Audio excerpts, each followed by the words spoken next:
الحمد لله وكفى وسلام على عباده الذين اصطفى أما بعد فأعوذ بالله من الشيطان الرجيم بسم الله الرحمن الرحيم قالوا سبحانك لا علم لنا إلا ما علمتنا إنك أنت العليم الحكيم ربي زدني علما رب اشرح لي صدري ويسر لي أمري واحلل عقدة من لساني يفقه قولي وبك نستعين يا مستعان رب يسر ولا تعسر وتمم علينا بالخير اللهم صل على محمد وعلى آل محمد كما صليت على إبراهيم وعلى آل إبراهيم إنك حميد مجيد اللهم بارك على محمد وعلى آل محمد كما باركت على إبراهيم وعلى آل إبراهيم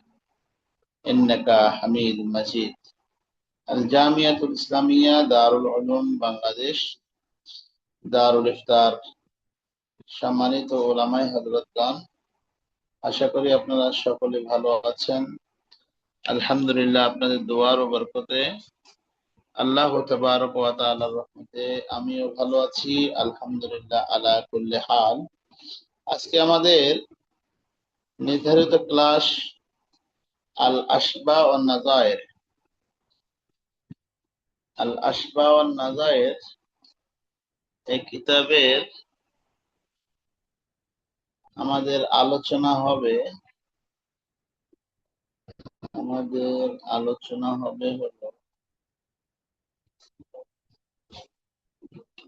হলো এখানে আলোচনা আমাদের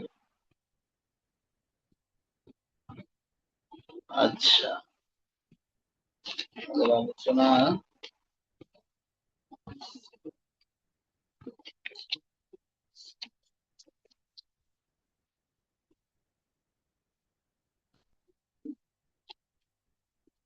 وأما الزكاة আমাদের আলোচনা এখানে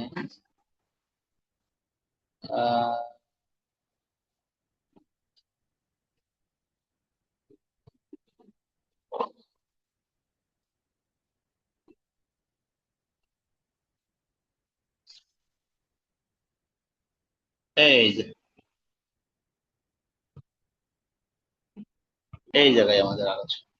জি ওলামা ইকরাম, দেখা যাচ্ছে?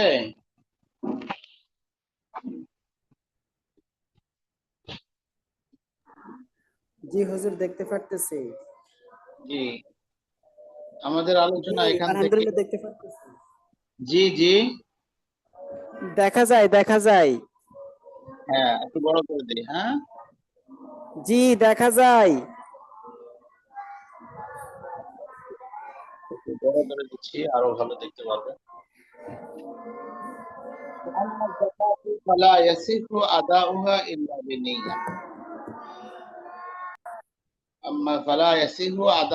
إلا بنية আমরা আলোচনা করতেছিলাম আমাদের যে কায়দা কুল্লিয়া লা সাওয়াবা ইল্লা বিন্নিয়া, এই মূলনীতির উপর ভিত্তি করে শাখাগত মাসালা নিয়ে আমরা আলোচনা করছিলাম। আমরা বলছিলাম যে ইবাদত দুই প্রকার, ইবাদতে মাকসুদা, ইবাদতে গায়রে মাকসুদা। ইবাদতে মাকসুদা ওই ইবাদত যেই ইবাদতটা সরাসরি আল্লাহকে পাওয়ার মাধ্যমে, সরাসরি যেটা করার দ্বারা আল্লাহকে পাওয়া যায়, নৈকট্য অর্জন করা যায়। আরেকটা হলো ইবাদতে গায়রে মাকসুদা, যেটাকে আল্লাহকে পাওয়ার জন্য কোনো উপকরণ ধরতে হয়, কোনো মাধ্যম ধরতে হয়। প্রত্যেক প্রকারের ইবাদতের জন্য, মানে ইবাদতের সওয়াব পাওয়ার জন্য নিয়তটা শর্ত। এই বিষয় নিয়ে কি করছিলাম? আমরা আলোচনা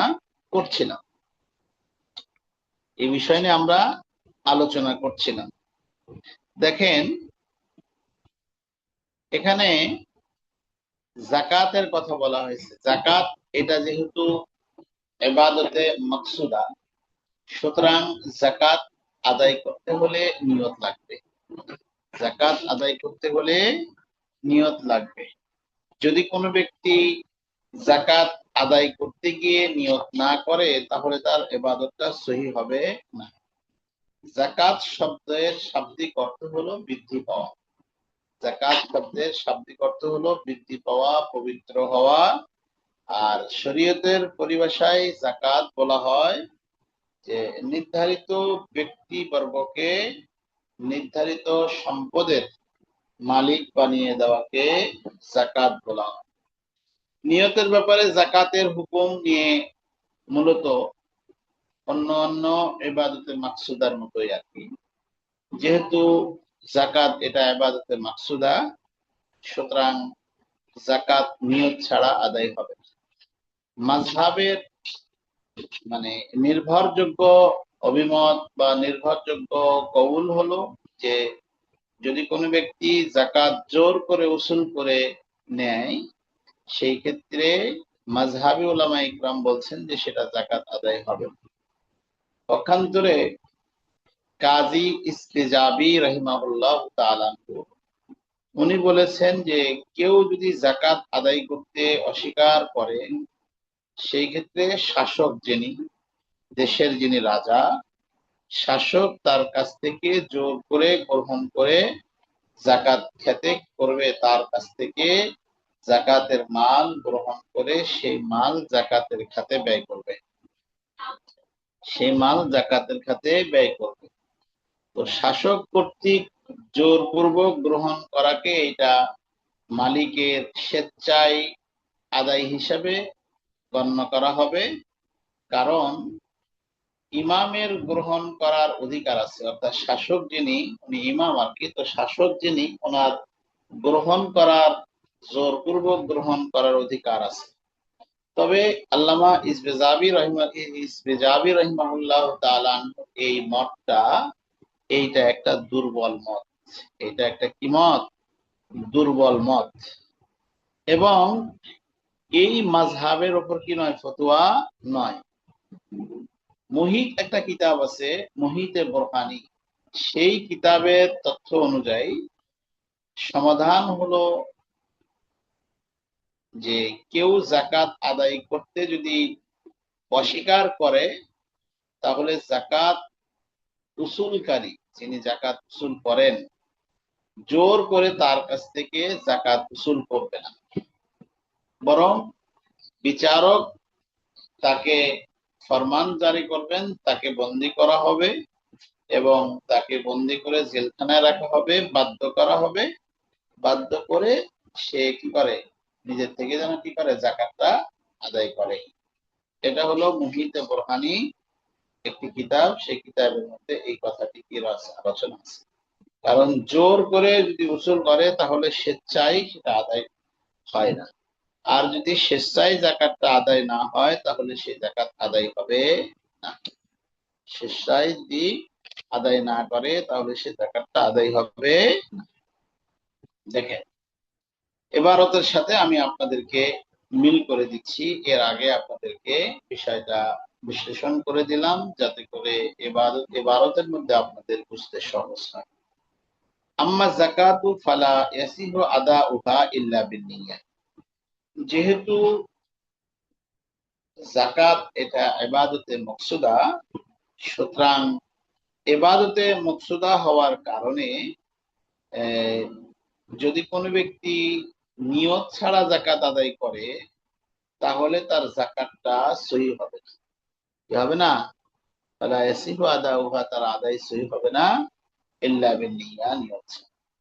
ওয়া আলা হাযা, এই কথার উপর ভিত্তি করে ফামা যাকারাহুল কাজী আল ইস্তেজাবি রাহিমাহুল্লাহ তাআলা, আল্লামা কাজী ইস্তেজাবি রাহিমাহুল্লাহ তাআলা উনি উল্লেখ করেছেন, উনি আলোচনা করেছেন যে আন্না মানিনতানা আন আদাইহা, যদি কোনো ব্যক্তি যাকাত আদায় করতে অস্বীকৃত জানায়, যদি যাকাত আদায় করতে অস্বীকৃতি জানায়, সে বলছে যে না আমি যাকাত দেব না, এরকম যদি অস্বীকৃতি জানায়, সেই ক্ষেত্রে আখাযাহাল ইমামু কারহান, সেই ক্ষেত্রে যিনি শাসক, তো শাসক অর্থাৎ দেশের আইন, তাকে জোর করে, তার কাছ থেকে জোর করে কি করবে?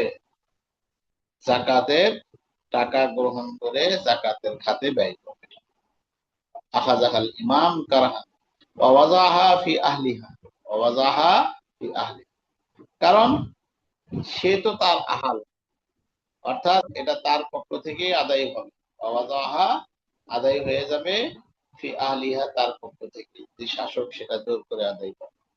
ওয়া তুজজিহি সেটা তার জন্য যথেষ্ট হবে। কেন? লিআন্নাল ইমামা বিলায়াতুন আহলিহা, কেননা ইমাম তো তার শাসক, যিনি আছেন শাসক তো আহ যেহেতু উনি দেশের প্রধান, সুতরাং শাসক গ্রহণ করাকে মালিকের স্বেচ্ছায় গ্রহণ করার অন্তর্ভুক্ত হবে, সেটা গণ্য হয়ে যাবে। বেলা দাখসা ফাকাম আখযুহু মাকামা দাফইল মালিকি বিইখতিয়ারি, সুতরাং মালিক আদায় করার দ্বারাই তার ইখতিয়ার হিসাবে, স্বেচ্ছায় আদায় করা হিসাবে গণ্য করা হবে। হ্যাঁ, ফাহুয়া যায়ীফুন, কিন্তু এই কথাটা হলো দুর্বল, এই কথাটা দুর্বল। ওয়াল মু'তামাদু ফিল মাযহাবি, তবে শক্তিশালী কথা হলো মাযহাবের মধ্যে, মাযহাবের নির্ভরযোগ্য অভিমত হলো, নির্ভরযোগ্য কথা হলো, যদি কোনো ব্যক্তি যাকাত জোর করে আদায় করে, আদামু আজজাই কারহান, সেই ক্ষেত্রে জোর করে আদায় করলে সেটা আদায় হবে, জোর করে আদায় করলে আদায় হবে না। ক্বালা ফিল মুহিত, মুহিত কিতাবে বলেন, মুহিতে বুরহানি সেই কিতাবওয়ালা বলেন, মান ইমতানা আন আদাইজ যাকাতি ফাসাই লা ইয়াখুযু মিনহু যাকাত আকতার, যদি কোনো ব্যক্তি যাকাত আদায় করতে অস্বীকৃতি জানায়, তাহলে যিনি যাকাত উসুল করছেন, যাকাত উসুলকারীর জন্য উচিত নয় যে যাকাত উসুলকারী লা ইয়াখুযু মিনহু যাকাত কারহান, জোর জবরদস্তি করে তার কাছ থেকে যাকাত নেবেন।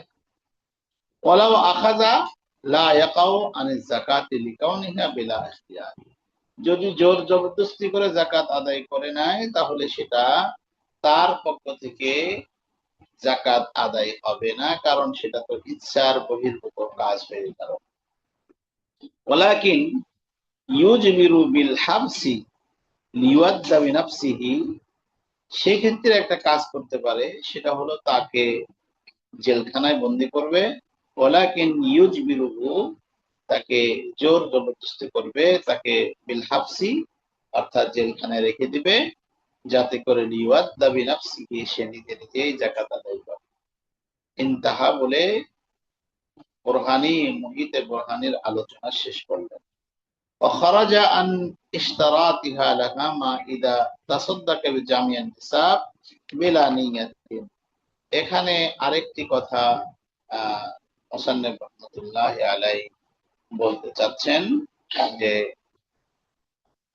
যাকাত আদায়ের জন্য নিয়তটা শর্ত, যেহেতু যাকাতটা হলো ইবাদতে মাকসুদা, ইবাদতে মাকসুদা, তো ইবাদতে মাকসুদার জন্য নিয়ত শর্ত, সেই হিসাবে যাকাত আদায়ের জন্য নিয়ত শর্ত হলেও কেউ যদি নিয়ত ছাড়াই সমস্ত সম্পদ সৎকা করে দেয়, সমস্ত সম্পদ কি করে দেয়? সৎকা করে দেয়। নিয়ত ছাড়া যদি কোনো ব্যক্তি সমস্ত সম্পদ সৎকা করে দেয়, তাহলে সকলের ঐক্যমতে, সকলের ঐক্যমতে নিয়ত ছাড়াই তার যাকাত আদায় হয়ে যাবে।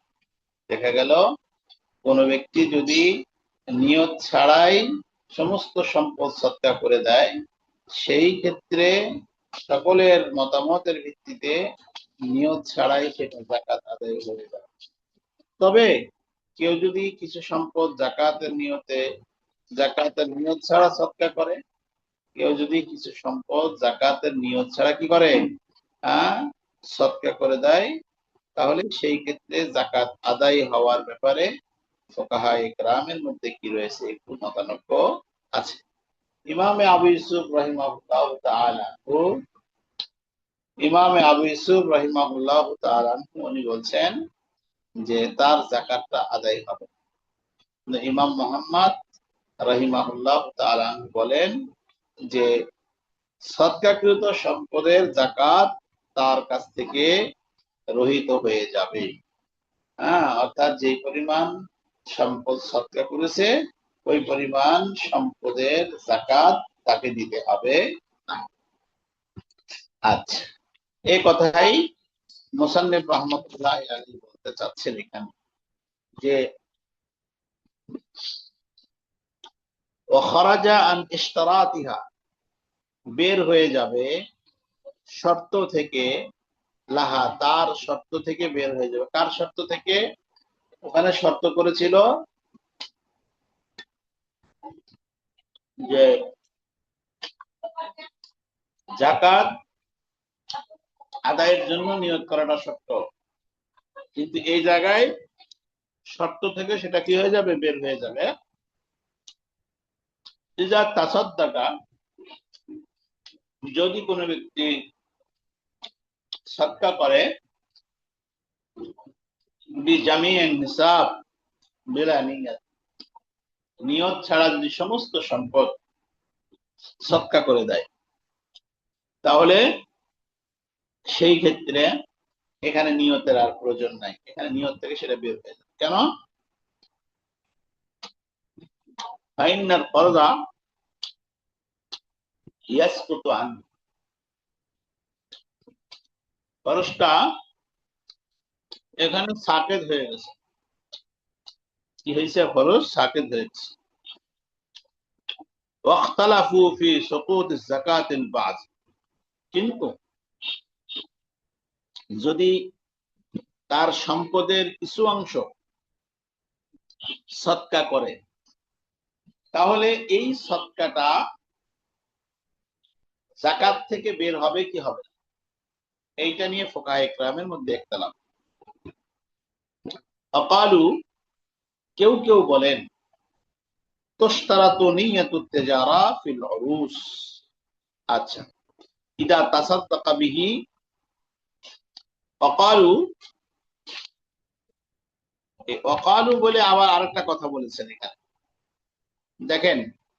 তাহলে এখানে ফাইনাল ফরজা ইয়াসকুতু আনহু, যে ফরজটা তার কাছ থেকে কি হবে? সাকেত হয়ে যাবে। কিন্তু ইখতিলাফ হলো, কেউ কেউ বলছেন যে যদি অর্ধেক সম্পদ বা কিছু সম্পদ যাকাত সদকা করে,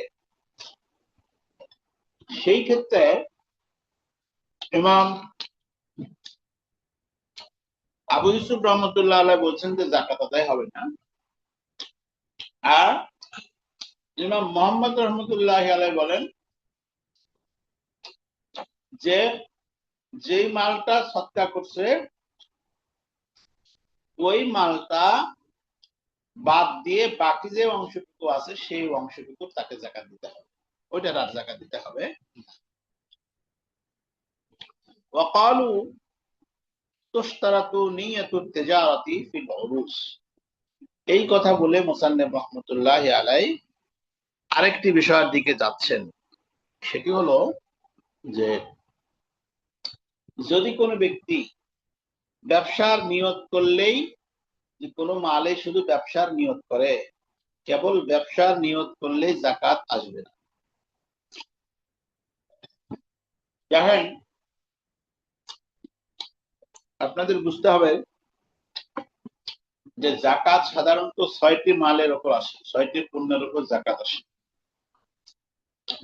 একটি হলো নগদ টাকা, 2 নম্বর হলো স্বর্ণ, 3 নম্বর রূপা, 4 নম্বর ব্যবসায়ী মালামাল, 5 নম্বর গবাদি পশু, 6 নম্বর শস্য। এই 6টি পণ্যের উপর যাকাত আসে। এখন যদি কোনো ব্যক্তি একটা মাল ব্যবসার জন্য রেখে দিছে, তো শুধু ব্যবসার নিয়ত করছে, তো ব্যবসার নিয়ত করলেই ওর উপর যাকাত আসবে না। দেখেন কি বলছে, সাধারণ পণ্য সামগ্রীতে যাকাত খরচ হয় না। সাধারণ পণ্য সামগ্রীতে কি হয় না, বরং সাধারণ পণ্য সামগ্রীতে যাকাত খরচ হওয়ার জন্য ব্যবসার নিয়ত করাটা ফরজ। যেই মাল আছে, মনে করেন একটা মাল কিনে রেখে দিলেন, আপনি কিছু গম কিনে রেখে দিলেন বা কিছু জিনিস কিনে রেখে দিলেন, আপনার উদ্দেশ্য কিন্তু এইটা নিয়ে ব্যবসা করা নয়, আপনি মনে রেখে দিচ্ছেন। এখন ঘটনা করবে, গম কিনছেন 500 টাকা মন, আপনি রেখে দিচ্ছেন, দেখা গেল যে 3000 টাকা মন লেগে গেছে, আপনি সেটা 3000 টাকা মন বিক্রি করছেন। এখন যখন প্রথমে কিনছিলেন তখন কিন্তু সেটা ব্যবসার নিয়ত ছিল না, পরবর্তীতে যখন দাম বেড়ে গেছে তখন সেটার মধ্যে ব্যবসার নিয়ত করছেন। এই কথাটাই বলতেছে, যদি ব্যবসার নিয়ত বিক্রি করার সময় করলে হবে না, তাহলে যদি নিয়ত ব্যবসার নিয়ত থাকে, এটা যখন কিনবেন মাল তখন থেকেই ব্যবসার নিয়ত থাকতে হবে। যদি ব্যবসার নিয়ত তখন থেকে না থাকে, তাহলে ওই মালের উপর যাকাত আসবে। আচ্ছা, ব্যবসার নিয়তটা ক্রয় করার সময় করতে হবে। শুধু তাই নয়, বরং ব্যবসা নিয়ত করলে হবে না, বরং ওই মালের মধ্যে ব্যবসা কার্যক্রম চালাইতে হবে। শুধু ব্যবসার নিয়ত করে রেখে দিলেই হবে না। সুতরাং কেউ যদি এই নিয়তে নিজের জন্য কিছু মাল ক্রয় করে, লাভ পেলে বিক্রয় করে দিবে, যেমন কথা বললাম, তাহলে শুধু ব্যবসার নিয়ত দ্বারাই তার উপর যাকাত ওয়াজিব হবে না। এরকম নিয়ত দ্বারা, শুধু ব্যবসার নিয়ত দ্বারাই কি হবে না, ওইটার দ্বারাই যাকাত আদায় হবে না।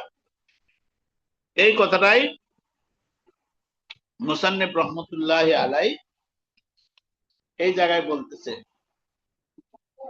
ওয়াতুশতারাতু নিয়াতুত তিজারা ফিল উরুজি, শর্ত হলো তেজারতের মালে নিয়াতুত তেজারা, তেজারতের নিয়ত থাকা শর্ত, ফিল উরুজ অর্থাৎ মালের মধ্যে, ওয়ালা বুদ্দা জরুরি হলো আন তাকুনা মুকারানাতান লিত্তিজারা, জরুরি হলো যেন থাকে তেজারতের সময়, অর্থাৎ যখন মালটা কিনবে ওই সময় যেন কি থাকে, তেজারতের নিয়ত থাকে। ওই সময় যেন কি থাকে, তেজারতের নিয়ত থাকে। দেখেন ওলামা ইকরাম তাহলে কি বললো, যে শুধুমাত্র মানে যাকাত ফরজ হওয়ার জন্য ব্যবসার নিয়ত করাটা ফরজ, ঠিক না? পণ্য সামগ্রীতে যাকাত ফরজ হওয়ার জন্য, পণ্য সামগ্রীতে যাকাত ফরজ হওয়ার জন্য নিয়ত করা শর্ত। এই শর্তটা কখন, ক্রয়ের সময় শুরুতেই নিয়ত করতে হবে। সুতরাং কেউ যদি কিছু ক্রয় করে এই নিয়তে যে লাভ পেলে বিক্রি করে দিবে, তাহলে তার উপর যাকাত ওয়াজিব হবে না। হ্যাঁ, ওয়ালা বুদ্দা জরুরি হলো আন তাকুনা, হতে হবে নিয়তটা মুকারাতান লিত্তিজারা, তেজারতের সময়। দেখেন উদাহরণ দিয়েছে, ফালাউ ইশতারা শাইআন লিল কন্নিয়া, কোন ব্যক্তি কিছু মাল কিনছে, কোন ব্যক্তি কিছু ক্রয় করছে, লিল কিন্নিয়াতে নাবিয়ান, মাল রেখে দেওয়ার, ইন ওয়াজাদা রিবহান বাউ, যদি লাভ পায় বিক্রি করবে, আর না পাইলে রেখে দিবে, লা যাকাত আলাইহি, তাহলে সেই মালের উপর যাকাত আসবে।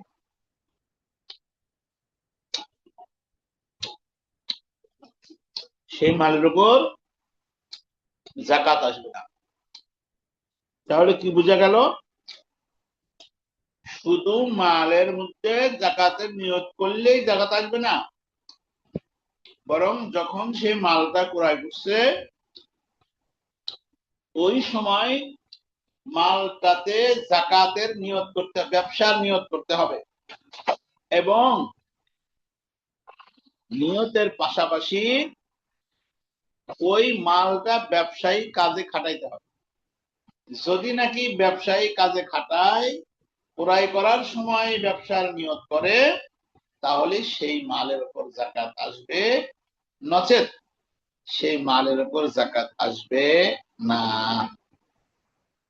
দেখেন, ওয়ালাউ নাওয়া তিজারাতা ফীমা খারাজা মিন আরদিল উশরিয়া, এই কথা বলে মুসান্নিফ রাহমাতুল্লাহি আলাইহি আর এই বিষয়ের দিকে যাচ্ছেন।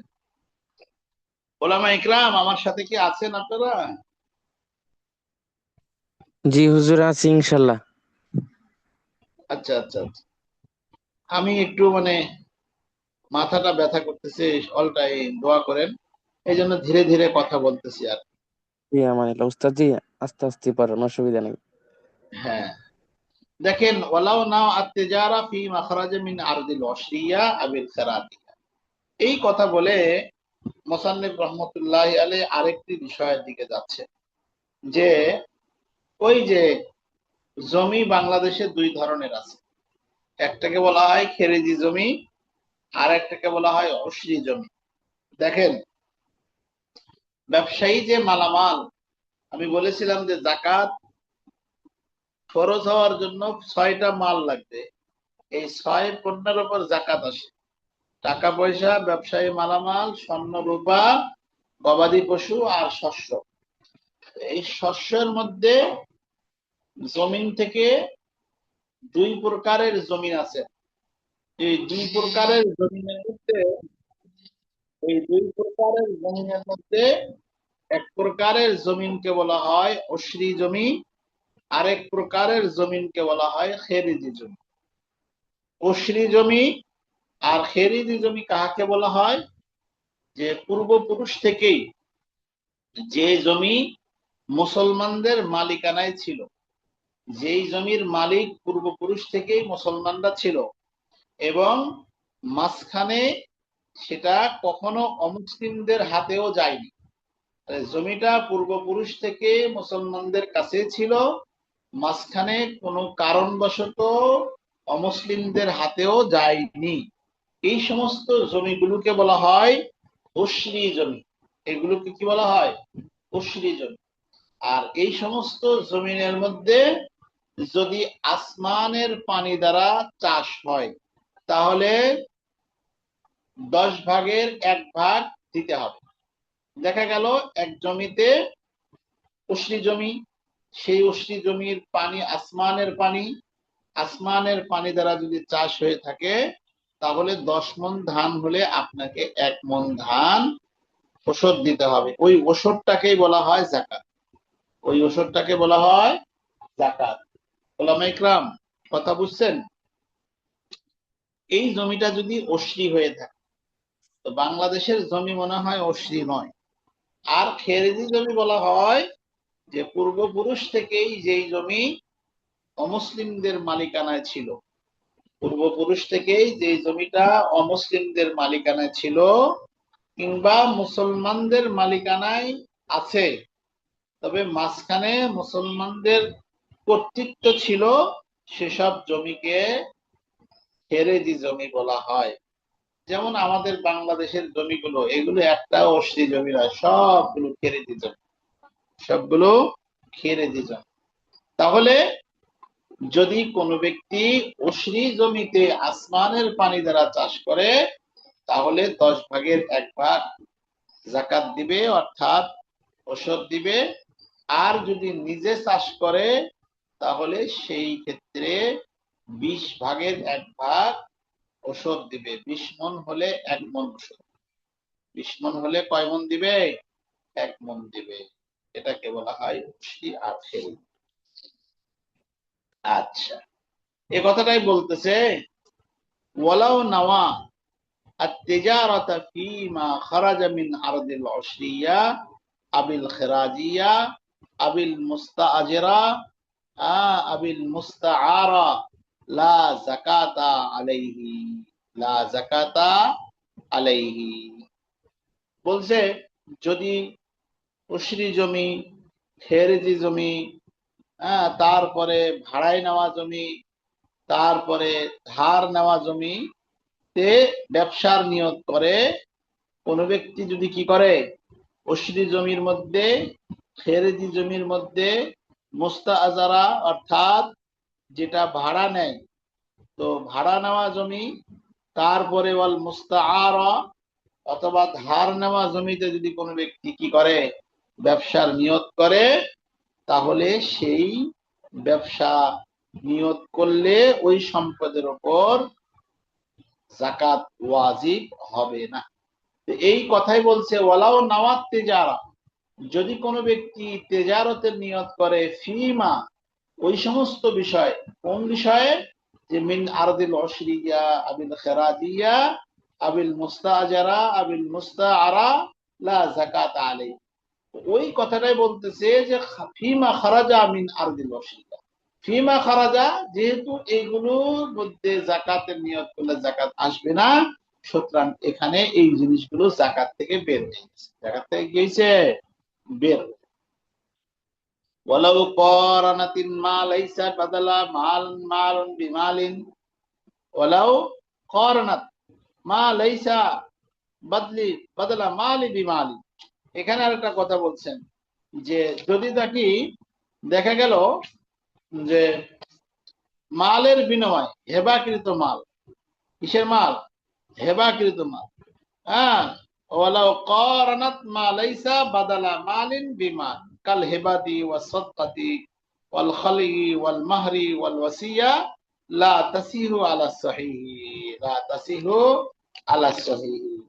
অনুরূপভাবে এখানেও বলছেন যে দেখা গেল যে যদি এমন সম্পদের সাথে ব্যবসার নিয়ত করে যেই সম্পদটা কারো সম্পদের বিনিময়ে অর্জন হয়নি, হ্যাঁ, মা লাইসা বাদালা মাল বিমালিন, কারো মালের বিনিময়ে অর্জিত হয়নি, যেমন নাকি এমনি এমনি পাইছে, কাল হেবা ওয়াস সাদকা ওয়াল খালা ওয়াল মাহর ওয়াল ওয়াসিয়া, এরকম ভাবে কিছু সম্পদ পেয়ে গেছে, সেই ক্ষেত্রে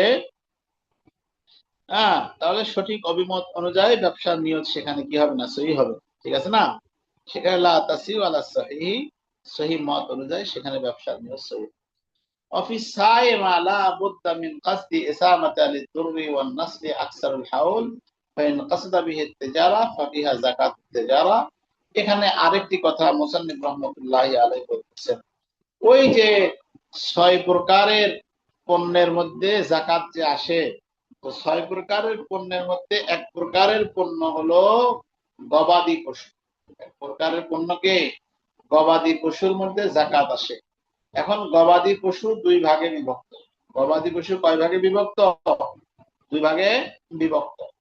একটাকে বলা হয় সায়েমা প্রাণী, সায়েমা, সায়েমা বলা হয়, দেখেন যে সমস্ত গৃহ পালিত প্রাণী, যে সমস্ত পশু, যে সমস্ত পশু চতুষ্পদ জন্তু যেগুলো গৃহপালিত, এই প্রাণীগুলো অধিকাংশ সময়, মানে বছরের অধিকাংশ সময় আপনার বলা যায় যে মাঠের মধ্যে চলে, মালিকের কোনো পেরেশানি নেই, ওই মাঠে খাচ্ছে, মাঠে পানি খাচ্ছে, উঠছে ফিরছে থাকছে, বছরের অধিকাংশ সময় 6 মাসের বেশি সময় এই, এবং মাঠের কি সরকারি চারণভূমিতে কিংবা পাহাড়ের উপত্যকায় ঘোরাফেরা করে খাবার গ্রহণ করে, এবং সে সময় তার খাবার মালিকের দায়িত্ব থাকে না।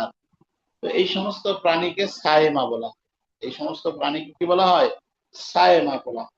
তো দেখেন যদি সায়েমা প্রাণী, হ্যাঁ, যেই প্রাণীটি, আর এইগুলো বাংলাদেশে হয়ও না, এগুলো বাংলাদেশে কি, কারণ এগুলোর জন্য অনেক জায়গা লাগে, পাল পাল গরু চলছে, যে বছরের পর বছর দিনের পর দিন মাঠে চলছে, এগুলো সাধারণত অস্ট্রেলিয়া বা বড় বড় অন্য অন্য দেশে, যে সমস্ত দেশে গরু ছাগল পালে, অনেক জায়গা আছে, জায়গা ব্যাপক জায়গা, ওই সমস্ত জায়গাতে তারা কি করে, এবং ছাড়িয়ে দিয়ে রাখে।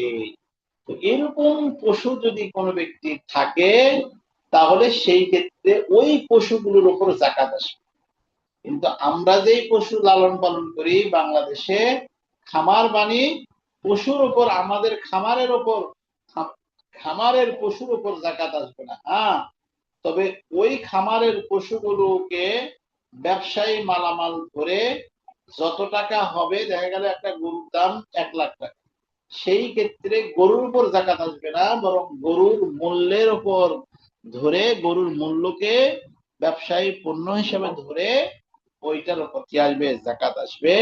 বাংলাদেশের গরু যারা পালে, গরু যারা খামার করে, গরুর উপর জাকাত আসবে না, বরং গরুর পণ্যের উপর কি আসবে? জাকাত আসবে। এই কথাটাই বলছেন, এই কথাটাই মুসান্নিফ রহমতুল্লাহ আলাইহি বলছেন যে ওয়ালাউ কারানাত মা লাইসা, আচ্ছা ওয়ালাউ কই ওয়াফি সাইমা লা বুদ্দা মিন কসদি ইসামাতিহা লিদ-দুররি ওয়ান নাসলি আকসারুল হাউল। এখানে বলছে যে সাইমা পানির উপর জাকাত ওয়াজিব হওয়ার জন্য যে সারা বছর কিংবা বছরের অধিকাংশ সময় দুধ কিংবা বংশ বিস্তারের জন্য সাইমা বানানোর নিয়ত থাকতে হবে। দেখা গেল যে সাইমা প্রাণীর উপর জাকাত আসার জন্য জরুরি কি? লাবুদ্দা মিন কাসদি ইসামাতিহা লিদ-দুর, কি করতে হবে? নিয়ত কি? নিয়ত হলো যে দুধ খাবেন, আর নাসল এবং বংশ বিস্তার হবে, আকসারুল হাউল, বছরের অধিকাংশ সময় যদি এরকম ভাবে থাকে যে সারা জন্য ওয়াজিব হওয়ার জন্য সারা বছর কিংবা বছরের অধিকাংশ সময় দুধ খাওয়া অথবা বংশ বিস্তারের জন্য যদি সাইমা বানানো উদ্দেশ্য হয়, সেই ক্ষেত্রে এইগুলোর উপর জাকাত আসবে, নচেত না। ফাইন কাসাদা বিহি তিজারা ফাফিহা যাকাতুত তিজারা, যদি নাকি সেটা কি করেন? তেজারতে নিয়ত করেন, এই উদ্দেশ্য থাকে যে দুধ খাবো, বাচ্চা বড় হবে, বাচ্চা হবে, বিস্তার হবে, বংশ হবে, সারা বছর চলবে, এরকম হলে ওই মালগুলোর উপর, মানে চতুষ্পদ জন্তু হিসাবে ব্যবসায়ী মালামাল নয়, বরং গবাদি পশুর যে জাকাত আসে, কয়টা হলে কয়টা দিতে হয়, এই হিসাবে জাকাত আসবে, নচেত নয়। ইন কারাত সেরা ওয়া ইন কাসাদা বিহিল হামলা আবির রুকুআ আবিল আকলা ফালা যাকাত আসলান। কিন্তু যদি কোনো ব্যক্তি কি করে? বেচা কেনার উদ্দেশ্য করে, হামল অর্থাৎ কোনো ব্যক্তি যদি কি করে? বাহনের উদ্দেশ্য করে, যে আমি গরু পাললাম, আমি গরুতে বাহন, মানে বাহন বানাবো, আবির রুকু আকলে, অথবা গরু জবাই করে খাবো, এরকম যদি উদ্দেশ্য হয়ে থাকে, হ্যাঁ, শর্ত হলো পশু ক্রয়ের সময়, দেখেন এরকম যদি উদ্দেশ্য হয়ে থাকে, তাহলে কি হবে? যে যখন সেই ব্যক্তি পশু ক্রয় করবে, পশু ক্রয়ের সময় ব্যবসার নিয়ত থাকতে হবে। আর যদি বোঝা বহন, তারপরে আরোহণ, তারপরে খাওয়ার নিয়ত করে, তাহলে ওই সমস্ত প্রাণীর উপর জাকাত আসবে। শর্ত কি? ইনকারানতে সেরা, জাকাত আসার জন্য আপনার যখন মালামাল আপনি ক্রয় করবেন, মালামাল ক্রয় করার সময় আপনাকে এই নিয়ত করতে হবে, নচেত নয়। ওয়াইন কাসাদা বিহিল হামলু আবির রুকুবু আবিল আকলু, যদি নাকি কি করে? এগুলো হামল, রুকুব, খাওয়া দাওয়া, বোঝা বহন করা, চড়ে যে কোনো জায়গায় যাবেন, সেই ক্ষেত্রে এটার উপর জাকাত আসবে না, সেই ক্ষেত্রে এটার উপর কি আসবে না? জাকাত আসবে না। আল্লাহু আকবার। ওয়া আম্মান নিয়াতু ফিস সাওম, ওয়া আম্মান নিয়াতু ফিস সাওম, দেখেন রোজা এটা তো ইবাদতে মাকসুদা, যেহেতু ইবাদতে মাকসুদা, সুতরাং এইটা আদায়ের জন্য নিয়ত করতে হবে। আদায়ের জন্য কি করতে হবে? নিয়ত করতে হবে। যদি নিয়ত না করেন তাহলে কিন্তু সহি হবে না। ফাশাত্তু সিহাতিহি লিকুল্লি ইয়াউমিন, রোজা সহি হওয়ার জন্য প্রতিদিন নিয়ত করাটা শর্ত। রোজা সহি হওয়ার জন্য প্রতিদিন নিয়ত করা কি শর্ত। ওয়ালাউ আল্লাকাহা বিল মাশিয়াতি সাহহাত, যদি রোজার নিয়ত মাসিয়াত, সেটা অর্থাৎ তথা ইনশাআল্লাহর সাথে সম্পৃক্ত করে। মাসিয়াত মানে কি? রোজার নিয়ত ইনশাআল্লাহর সাথে কি করে? ইনশাআল্লাহর সাথে সম্পৃক্ত করে, তাহলে সেটা সহি হবে, সাহহাত। কেন? লিআন্নাহা, কেননা ইন্নামা তুবতাল আকওয়াল, হ্যাঁ, কেন সহি হবে? ইনশাআল্লাহ কেবল এটা হলো কথা সংক্রান্ত বিষয়গুলোকে বাতিল করে। ইনশাআল্লাহ কি করে? তুবতিলু আকওয়াল, আকওয়ালকে বাতিল করে। আর নিয়তু লাইসা মিনহা, আর নিয়ত তো এটা কওল নয়, নিয়ত এটা কথার অন্তর্ভুক্ত নয়। যেহেতু কথার অন্তর্ভুক্ত নয়, আল ফারদু ওয়াস সুন্নাতু ওয়ান নাফলু ফি আসলিহা সাওয়াউন। আর নিয়তের ক্ষেত্রে ফরজ, সুন্নত, নফল সকল রোজার হুকুমই এক। সকল রোজার হুকুম কি এক। ওলামা ইকরাম, আর একটু পড়াবো, এ ভালো লাগতেছে, মাথা ব্যথা শুরু করেছে। আম্মা নিয়াতু ফিল হজ, হজের ক্ষেত্রেও নিয়তটা শর্ত। কেন? যেহেতু ইবাদতে মাকসুদা ফাইয়া শর্ত সিহাতি আইদান ফরদান কানা আও নাফলান আল উমরাতা। হজ সহি হওয়ার জন্য নিয়ত শর্ত, চাই সেটা ফরজ হোক অথবা কি নফল হোক। উমরার হুকুমও হজের মতো। উমরার হুকুমও কিসের মতো? আল উমরাতু কাযালিকা ওয়ালা তাকুনু ইল্লা সুন্নাতান আল মনজুল কাল ফরজি। উমরা শুধু কেবল সুন্নত হয়ে থাকে, উমরা তো নফল জিনিস, সুন্নত হয়ে যায়। আল মনজুর কাল ফরজি। হ্যাঁ, আচ্ছা। তবে মান্যতকৃত হজ উমরা ফরজের মতোই। আল মনজুর কাল ফরজ। ওয়ালাউ নাযারা হাজ্জাতুল ইসলাম, যদি কোনো ব্যক্তি ইসলামের হজের নিয়ত করে, লা তালজুমু, তাহলে তার জন্য লাজিম হবে না ইল্লা হাজ্জাতুল ইসলাম, হজ্জের ইসলাম ব্যতীত। ইসলামে যে হজ আছে সেই হজ ছাড়া অন্য কিছু তার জন্য লাজিম। কামা লাউ নাযারাল উযহিয়া, যদি কোনো ব্যক্তি উযহিয়ার নিয়ত করে, নজর করে, ওয়াল কাযাউ ফি ওয়াল কাযা ফিল কুল্লা কাল আদাই মিন জিহাতি আদনিয়া। দেখা গেল যে কেউ কুরবানি নিয়ত করলে শরীয়ত নির্ধারিত যে কুরবানি আবশ্যক হয় সেই কুরবানি তাকে দিতে হবে। আর নিয়তের ক্ষেত্রে কাজা এবং নগদের হুকুম কি একই, হুকুমের অন্তর্ভুক্ত। নিয়তের ক্ষেত্রে আল কাজা ওয়াল কুল ওয়াল আদা, আল কাজাউ ফিল কুল্লা কাল আদাই মিন জিহাতি আসলানিয়া, নিয়তের ক্ষেত্রে আদা কাজার হুকুম কি আর। ওয়া আম্মাল ইতিকাফ,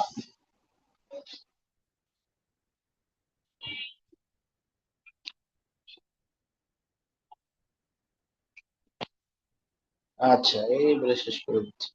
ওয়া আম্মাল ইতিকাফ ফাহিয়া শারতু সিহাতিহি, ইতিকাফের জন্য ফাহিয়া শর্ত, শর্ত হলো সিহাতি ওয়াজিবান কানা সুন্নাত আও নফলান। ইতিকাফের ক্ষেত্রে ইতিকাফ সহি হওয়ার জন্য নিয়তটা শর্ত, চাই সেটা ওয়াজিব ইতিকাফ হোক, চাই সেটা সুন্নত হোক, চাই সেটা নফল হোক। ওয়া আম্মাল কাফারা, কাফারার ক্ষেত্রে আনিয়াতু শর্তু সিহাতিহা ইতকান আও সিয়ামান আও ইতআমান। দেখা গেল যে এই কাফারা যেভাবে আদায় করুক সহি হওয়ার জন্য নিয়ত শর্ত। সেটা গোলাম আজাদ হোক, রোজা রাখা হোক, কিংবা আহ খাবার খাওয়ানোর মাধ্যমে হোক, যেভাবে হোক কিছু করে নিয়ত করতে হবে। নিয়ত, হ্যাঁ, তো সহি হওয়ার জন্য নিয়ত শব্দ, চাই সেটা গোলাম আজাদ করা হোক, রোজা রাখা হোক, কিংবা খাবার খাওয়ানোর মাধ্যমে হোক। ওলামা ইকরাম, আজকের আলোচনা এখানেই শেষ। ভালো লাগতেছে না। জি, আজকের একটা আলোচনায়, প্রশ্ন ছিল ছোট। জি বলুন বলুন। যেহেতু আমাদের বাংলাদেশের জমি প্রতি 20 মণে 1 মণ জাগাত আসে, তো ওই ক্ষেত্রে যদি আমার 39 মণ ধান হয়, তাহলে কি আমার 2 মণ দিতে হবে? মানে বলা হয়েছে যদি 20 মণ হয় তাহলে 1 মণ দিতে হবে।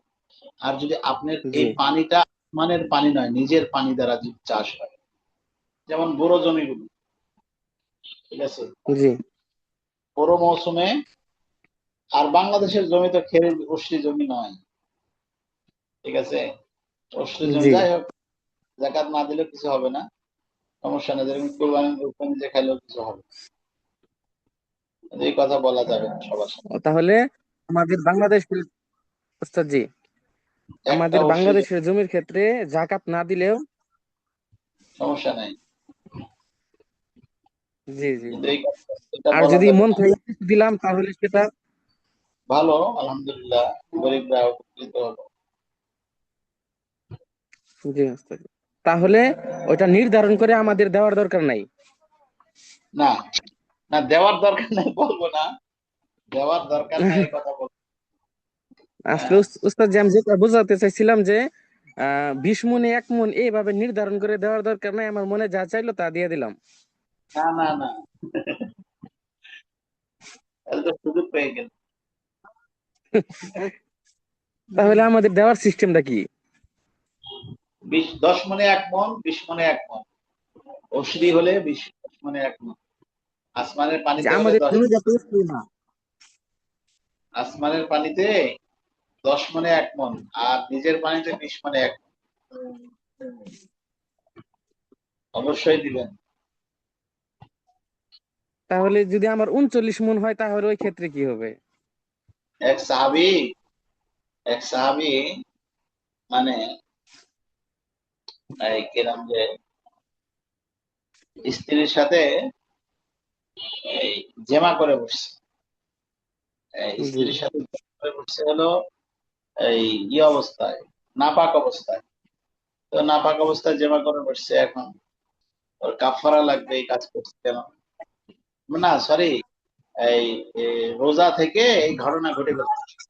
রোজা জি থেকে ঘটনা, যে রসুলের কাছে গিয়ে বলছি ইয়া রাসূলুল্লাহ এই অবস্থা। তখন রসুল সাল্লাল্লাহু আলাইহি ওয়াসাল্লাম বলছে যে 60 দিন রোজা রাখো। বলছি ইয়া রাসূলুল্লাহ আমি তো এমনি দুর্বল মানুষ, কতদিন রোজা রাখতে পারবো? এই 30 দিন রোজা রাখতে গিয়ে মাঝখানে যে ঘটনা ঘটে গেছে ইয়া রাসূলুল্লাহ, 60 দিন রাখতে পারবো। তখন বলছে তাহলে এক কাজ করো, তুমি একটা গোলাম আজাদ করে দাও। ইয়া রাসূলুল্লাহ আমি তো গরিব মানুষ, আমি কি ওলা পারবো? তখন বলছে তাহলে এক কাজ করো, তুমি মিসকিনকে খাওয়াই দাও। তখন বলছি ইয়া রাসূলুল্লাহ আমার তো কিছুই নাই, আমি কি দিয়ে খাও? তখন রসুল সাল্লাল্লাহু আলাইহি সাল্লাম সাহাবা ইকরামকে বলছে যে এই কে আর পক্ষ থেকে করতে পারবে? তো বলছি ইয়া রাসূলুল্লাহ আমি করে দিচ্ছি। এখন ওই মাল নিয়ে সদকা করবে। তখন রসুল সাল্লাল্লাহু আলাইহি সাল্লামের কাছে সাহাবীরা বলছে ইয়া রাসূলুল্লাহ আমার সে পরিবার কেউ আছে, সুতরাং এই মাল আমাকে দেন, সৎকার আমি কি উপযুক্ত? তো এখন যদি জি মাসালা দিয়ে দেই যে না যা মন চায় তা একটু দিয়ে, তাহলে তো হবে না। হুম, হুজুর টাক আর দিব খানসাল, আমি তো উপযুক্ত, সুতরাং আমারই দরকার, আমি খাইয়ে দিলাম। আসলে হুজুর, আহ আপনার তো মাথা ব্যথা করতেছে, অন্যদিন বলি তাহলে। হ্যাঁ আপনার তো মাথা ব্যথা, অন্যদিন আর অনেক প্রশ্ন আছে, ওগুলো করিও। হ্যাঁ, আচ্ছা ঠিক আছে, ঠিক আছে। জি, জি, আসসালামু আসসালাম। আলাইকুম। এটা কি একলাই কাজ করি না লাইভে? আরো অনেক ছাত্র আছে লাইভে, এরা তো প্রশ্ন প্রশ্ন কিছু করলো না। সালাম। মানে এই লাইভে মানে অন যে ক্লাসটা করলেন একান্ত আপনি না আমি আরো দুজন আছে? আরো 7 জন। আর 7 জন আছে, এরা তো কথা বলতে, এদের প্রশ্ন জাগে নাই, বুঝো নাই?